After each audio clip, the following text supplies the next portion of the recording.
inna lillahi wa inna ilayhi raajicuun. Waxayna soo gaartay geeri naxdin badan oo ku timid wiilkan dhalinyarada ah ee Soomaaliyeed ee sawirkiisa idinkaga muuqda shaashada, kaasoo lagu magacaabo Maxamed Saamir Jaamac Nuur, oo la sheegay in meydkiisa laga helay webiga dhexmara magaalada Roma. Maxamed Saamir, Allah ha u naxariiste, waxaa la sheegay in warkiisa la waayay 12 Oktoobar sanadkii tagay. wixii ka dambeeyay intaasna la raadinayay, la helayna hadeertaan meydkiisa. waxaa hadda gacanta ku haya booliska dalka Talyaaniga, isaga ayaa baaris ku haya. ma hordhaceena baaristaas ayaan ka warsugaynaa.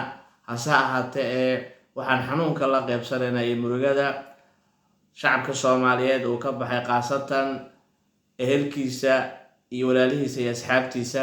waxaan leenahay inna lillahi wa inna ilayhi raajicuun.